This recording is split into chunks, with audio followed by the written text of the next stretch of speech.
I was doing my BTech in mechanical. I was actually interested in data science. When I completed 2 years at Cognizant, I started looking out. I given a few interviews. I failed miserably in all of them, like almost four companies first round exit. And what I did was I used to implement the same project in Azure as well. I actually lost some of the interviews because of the notice period. Mechanical engineering to data engineering. If you think about this background and the transition, it feels like this journey wasn't that much easy. But our guest speaker actually made this possible, and this is what we will be covering in today's podcast because our guest speaker had this kind of amazing journey where he came from the mechanical engineering background, got a campus placement in Cognizant, 3 years in Cognizant, and he had to figure out his interest for the data engineering, and now recently moved into the full-time data engineer role with amazing job offer. So we will be discussing all these things, that how he made it possible, how he dealt with the service-based company challenges like the tech stack,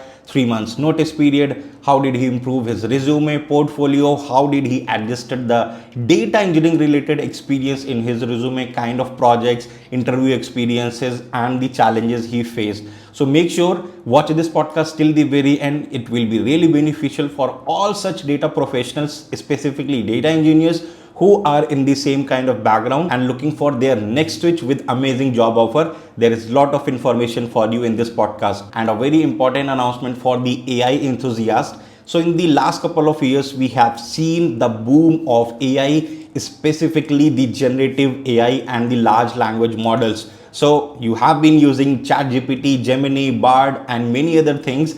And nowadays, most of the companies who are working in the AI space are actually building these kind of products, and now this is the time where you can't stay away from it. You can't only depend on the traditional machine learning algorithms and the tech stack you were learning so far. You have to have the really good understanding of all the things related to the generative AI. So most common challenges faced by the aspiring AI enthusiasts who are trying to get the knowledge of generative AI: theoretical content is definitely there, but how to practically use it, how to see the uses of OpenAI, Gemini, and many other things like Hugging Face, how you can build an end-to-end project where you can see the complete life cycle of the generative AI related thing, including its deployment and starting from the requirement gathering. And considering this challenge, we at Grow Data Skills are bringing 4 weeks live classroom generative AI projects bootcamp. So this is project only bootcamp, means you have to have a basic understanding of data science and Python. Then this is a bootcamp for you at a very affordable price, like just a cost of medium-sized pizza, and tons of learnings involved for you. So there will be 4 end-to-end projects we will be including in this one, like chat with PDF document using generative AI, financial data extraction using LLM, invoice info extractor using Gemini, code analysis using Gen AI, and apart from that, complete end-to-end dedicated placement assistance. And you will be getting the live doubt support throughout your live classes and access of private Discord community of Grow Data Skills where thousands of data professionals are there. So solid place to build the networking, and we are also helping our students with amazing job opportunities. So don't miss out this thing. I would highly recommend to be a part of this bootcamp and build these projects end to end, mention it in your resume, and solidify your portfolio. You will be getting the exposure of super cool modern industry tech stack like the Gemini, OpenAI, Python, Streamlit, Hugging Face, Seaborn, GitHub Actions, all that deployment stuff. So everything is there for you. Make sure to enroll today. The link has been given in the description. Early bird offer is also going on. The live classes will be starting from 28th of September. Also, you can visit www.growdataskills.com to enroll in this bootcamp. All right, so thank you so much, Akshay, for joining me in this podcast. Really excited to have you here and discuss about your journey in the data engineering. It would be really good if you can give a short introduction to our audience, anything about your past background and currently where you are. Firstly, thanks, Priya, for inviting me to the podcast. It's really amazing to be here, and I'm grateful and also looking forward to have a very nice conversation with you. And to give a brief intro about myself, I am Akshay, and I am from Hyderabad, and I have completed my graduation in BTech Mechanical from Amrita School of Engineering in 2021. So right after my graduation, I've joined Cognizant, and I've been there for about 2.10 years, and mainly in data analytics and data engineering field. And right after that, recently I've made a switch to Bristol Myers Squibb, where I am working as software engineer too in data engineering domain itself. How things went for you, like during your college time or even after the college, because as you said you belong to the mechanical engineering background. What were your plan that time, and also you mentioned you got the first job in the Cognizant, so was it a campus placement? What was the job profile there, and how much compensation they offered you in the college? So yeah, as I mentioned, I was in mechanical. I was doing my BTech in mechanical, and yeah, as you know, like during mechanical, we won't be having a lot of CS subjects until we enter the fourth year, where we'll be having one or two subjects which are like mandatory for placements. If a candidate is not placed in say core, or if he's not interested in core, then he can take up IT. So during my 4 years at BTech, I was actually interested in data science when data science was a very trending field, and many people were trying to enter data science. So my passion or like my interest was similar at that stage. And then once I entered fourth year, I started learning Python. Like as in we need to have at least one or two languages for the placements to get placed in a company. And I was actually aiming to get into IT field itself because my interest slowly shifted during my BTech while I was actually looking into the data science field and knowing that okay, the Python and R are like the main languages with SQL. So in fourth year, like I in the placements, like I've tried for other companies as well, but mainly as you know, for non-mechanical, I mean non-CS students, like most of the companies will not be taking them, or like there won't be even eligible to sit for placements. So I see. mainly I've cracked like two offers, which is one from Wipro and one from Cognizant. So these were mainly the companies which were interested in other branches as well. So yeah, and Cognizant were offering me on 4 LPA at that time for a beginner level role. Cool. And like, what kind of job profile the designation? Because as you said, you were interested in data science and all, but you never know what kind of role they are hiring for and what kind of work you will be working there. So, Cognizant basically hires with certain particular skills which are like constant across like many years, which is like Okay. programmer analyst. Programmer analyst trainee is the first role. Like when we enter the organization, we'll be a trainee for 1 year, and once we successfully complete it, then it will be programmer analyst and then associate. So I was Okay. hired for programmer analyst trainee. Let's talk about your journey in Cognizant itself. So, how your career move there, like in Cognizant during your tenure? What kind of projects did you work, and specifically starting 1.5 year of your professional career in the Cognizant, how things were for you, and slowly, gradually, how did you build up your interest in the data analytics, data engineering? Because I know you had an interest during your college time itself, but specifically in the data science.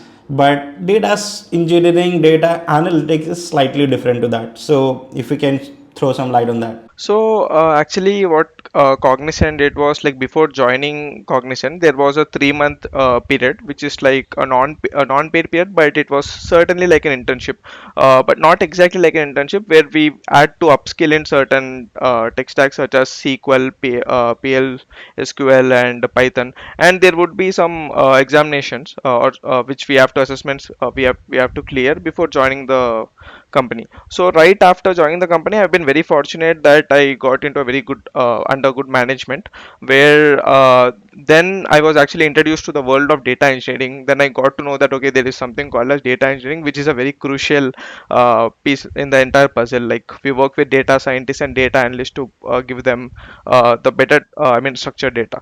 So like in starting, I was very fortunate to work with a very big pharmaceutical client, where in initial first year I was one of the main role. I mean I was a crucial resource in the project, and basically I've built like data pipelines based on pandas and numpy on EC2 instance to get them like a structured data. And I was like also business facing, like which is very rare while to the juniors that they would be Yeah. giving us. Yeah. So I was very fortunate to work with a data scientist from the client side to understand like what role that a data engineer would generally be doing, and how it is helpful for them.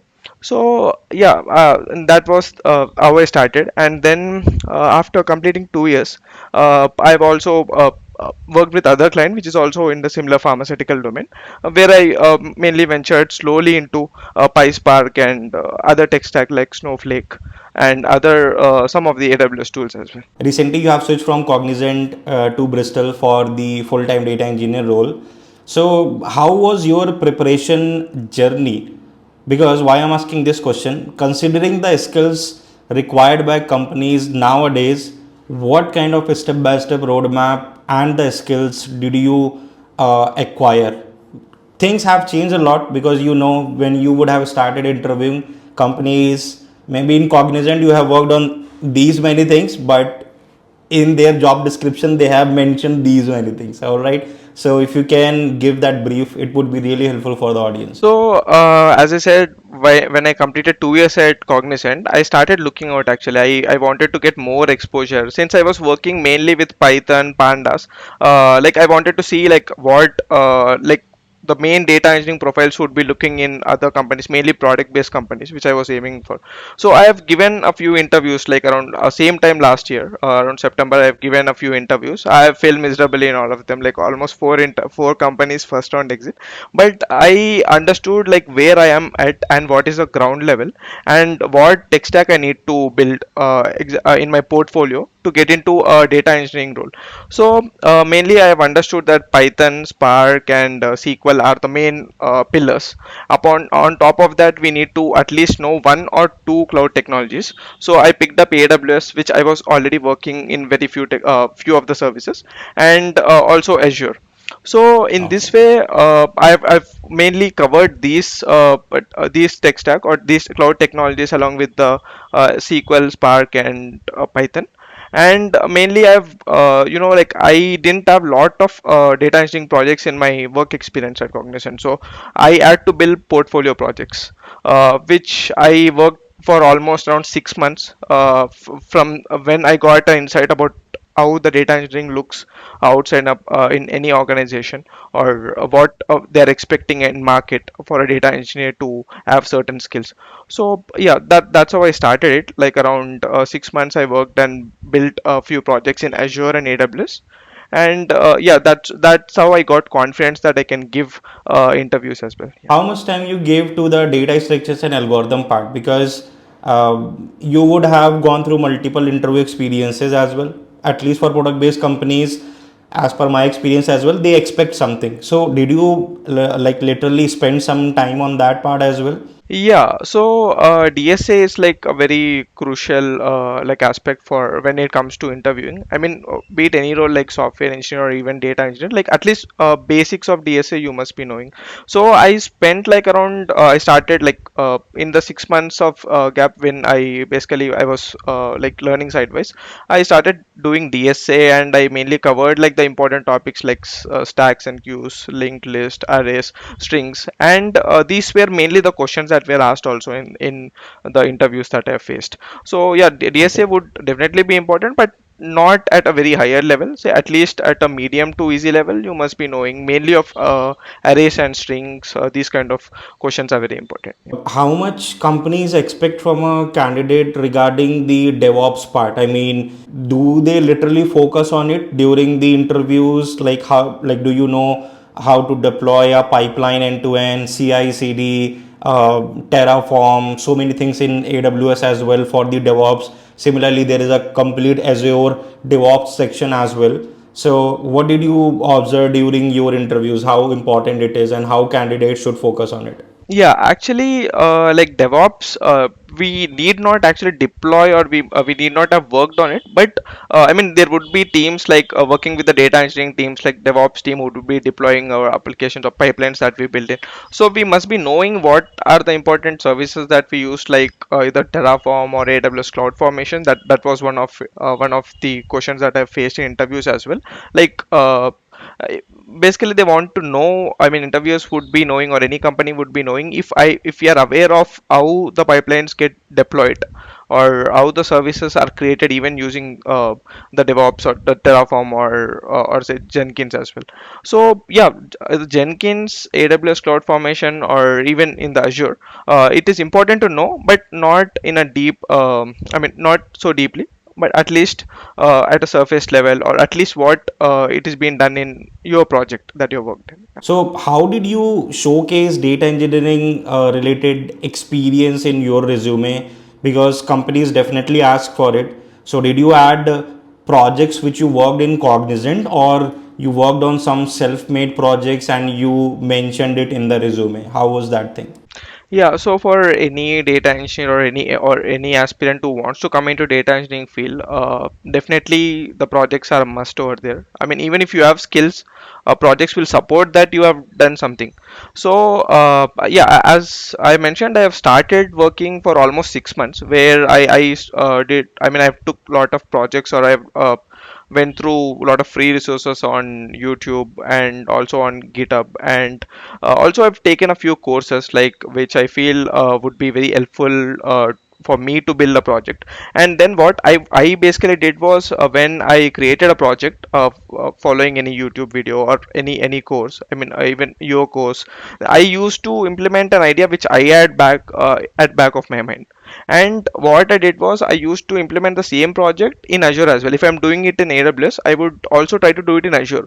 So in that way, we would basically be knowing what are the essential data engineering services in AWS, and also we can parallelly map it to Azure or any other cloud platform. So I have mainly done those projects, and I've put it in my GitHub repository, which were also very important, because in some of the interviewers would also check before the interview, or maybe during the interview, your GitHub repo. So yeah, and also knowing, even if you don't have experience, like I had experience with building Python pipelines using pandas. So that was a little bit beneficial to me, because I started learning Python at that stage in early phase of my career. But I think most of the candidates, or some of the students, and also some of the uh, people who are working in IT who wants to get into data engineering wouldn't have those projects. So maybe they can actually know from their friends who are working, or colleagues who are working in data engineering domain in their company,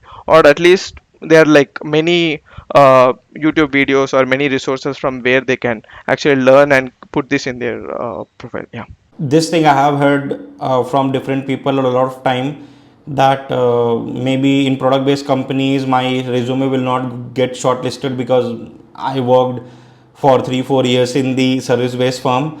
So how did you get the multiple job interview opportunities? What strategy or platform did you follow more to get the interview calls? If you can help the audience for that part as well. Got it. Yeah. So basically, to shift from a service-based company to a product-based company, as you said, it is a little bit difficult, but it can also be achievable when you have right skills and right projects in your resume. I mean, it never always depend on the name of the company. It always depend, I mean 50% or more than that depends on your skills and what you're mentioning in your resume. So at the end of the day, the interviewer would basically be going through that part, rather than the company that you have mentioned. So I have applied mainly from Naukri, LinkedIn, and Indeed. And as everyone, I would be updating my profile every day, but I made sure that I would be putting the keywords that are necessary in the data engineering domain, like whatever are regularly seen in day-to-day JDs that I will be going through while applying. But also you should know what you're putting before you mention it in either resume or LinkedIn or Naukri, because that questions will definitely be asked in the interviews. So in that way, I basically created my resume in such a way that it's mainly data engineering specific, with all the projects, and also with the GitHub repo that I've created, and also with the portfolio projects other than the work experience that I'm having. So I've created in such a way, and it's very actually, if you have those things, it's you can get callbacks. I mean, there might be a phase where you're not getting, but after, certainly once you start getting callbacks, and it will be a consistent process till you land up a job. And I think Cognizant also has a 3 months of notice period. So, like, how did you deal with that? When I guess that will be important to ask. How did you negotiate with the recruiters, man? Just give those secrets as well. So I mean that's a very I mean difficult part. While I mean I actually lost some of the interviews because of the notice period part. Like when HR asks for the notice period, we would say 90 days, and they would never return back. So one suggestion what I would give is, if your project is getting over, and if you know that you're coming onto the bench, because in Cognizant or in any service company, if you are on the bench, I mean the company wouldn't basically I mean keep you for the 3 months or the entire notice period. You can come out given you have a very good relationship, or at least a better relationship with your manager. So in that way, I knew that I was coming onto the bench once my project got over. So I started preparing one just a month before that, or I started applying a month before I came onto the bench. So when I came on the bench, basically for HRs would actually agree with this part. Like if you're on bench, you would be released early. Given you are, if you request the manager and if you have a word with the HR. So that is one of the trick I can say, like to get more, I mean more interviews. And even if you're in project, the main thing is the relationship with manager. Like if he is good, he is okay with you leaving, then you can actually give interviews, and by reducing your notice period. Yeah, that is always there, but it always depends on relationship with HR and the mainly with the manager. You interviewed at multiple companies, so if you can give your detailed interview experience as well, like how many interview rounds were there usually. Let's generalize it. No need to talk about company by company, it will be lengthy answer. But in general, how many rounds were there, and in each round what kind of questions these companies were asking? Okay, so I have given almost like at 10 companies I've interviewed, and from my analysis, what I have seen in almost all the companies, where in the initial rounds, I mean there would be two rounds basically for most of the companies. Many companies, what they do is they would be merging the second technical round and the managerial round together, which might I mean go beyond 1 hour generally, like beyond 1 hour, like 1 hour 20 minutes or 1 hour 30 minutes. It happened with me. So generally it would be three rounds, including the HR, but out of which two would be technical. And the questions or the topics that I mainly faced, I will just go topic by topic so that it would be easy. So in SQL, like there would be like the window functions, aggregations, and the advanced or the medium to advanced level questions. I mean, easier would be very much less for a data engineer. Yeah, it will be. Yeah. And data modeling, that is data modeling and data warehousing. If you have worked with Snowflake kind of cloud data warehouse, it would be very beneficial. And apart from that, how generally how do you construct a database and schemas? These will be in Snowflake. And in Python, in data engineering, Python is also very important, where at least pandas or any libraries that you have worked in data engineering space, that is good to go. And similarly, Spark is like a very important topic, like almost in all the interviews. The entire architecture you need to be thorough with, because you can expect any question from anywhere in the architecture. So that is very important. Apart from the problem solving, which is also obviously I faced in many of the interviews. So apart from this, the cloud technologies, as I said, AWS and Azure, mainly you have to focus on those engineering, I mean data engineering services, rather than like doing, maybe certifications are important, but at the same time when you're building projects, you need to know the services. So say in Azure, ADF, Databricks, and Synapse, you need to know about these. And in AWS, Glue, EMR, Lambda, EC2, and S3, Redshift, Athena. So yeah, so these are the main questions, or even the scenario based questions were asked on these services itself. And the project description as well, you need to know exactly very well on what you have worked in the work that you have done in the organization, also the projects that you have built aside. So you need to have very good knowledge, because there would be a lot of cross questioning on based on that. And lastly, I think Got it. you should have very good GitHub repo as well, or at least a LinkedIn page, because in one of the interviews, like there was a director level person who basically I've seen my LinkedIn and also GitHub repo, and based on that he was asking questions. So it is also very important, I would say. You started your career with 4 lakhs per annum, and now like you interviewed at multiple companies. So at your experience level and for the data engineering profile, on an average how much these companies are paying, where you interviewed basically? So, say for a 2 year experienced person, I would say like because if you have confidence, I mean, confidence is very much important even in interviews or even while negotiating the offer. Because if you have the skills that you can back saying that I have these niche skills which are very much in trending in the market right now, you can expect something above 12 or at least 12 for a 2 year person. And for 3 years or 3 plus, I think you can anywhere go between 15 to say 25 as well. It is very much possible because like most of the companies are looking data with data engineers who are having multiple cloud technology skills in multiple cloud tech stack. And yeah, so I think that would be the range as per like my experience what I want to. Great. Yeah. Thank you so much, Akshay. It was really wonderful and a very informative conversation. I would say it will help a lot of people who are on the same boat, stuck in service-based company, want to get into the full-time data engineering. So all your experience is gonna be really helpful for them. So a very big thanks from my side and from the entire audience side to come here and share your wonderful experience. So thank you so Thank you, much. thanks a lot. Even it's a pleasure being here and sharing my experience. I know like there are many like me out in service companies or in any company like who want to get into data engineering field but do not have right tech stack. So just like start off by doing something and you'll surely be there within like no time. Yeah. So this is what I had for all of you in this amazing podcast. I hope you have enjoyed this journey of Akshay and how he made this amazing transition, like mechanical engineering, then service based, then the data engineering. If you have learned a lot, you find it informative, make sure to give a like in the big numbers. If you have some opinion to share, then make sure to put it in the comment section or any next video suggestion. Also, if you're new to the channel, then make sure to hit the subscribe button and press the notification icon for such amazing content. And don't forget to enroll yourself in Generative AI Projects Bootcamp. Live classes will be starting from 28th of September. Enrollment link has been given in the description. Early bird offer is going on, and also you can visit www.growdataskills.com to become a part of this bootcamp. Hurry up, do it right now.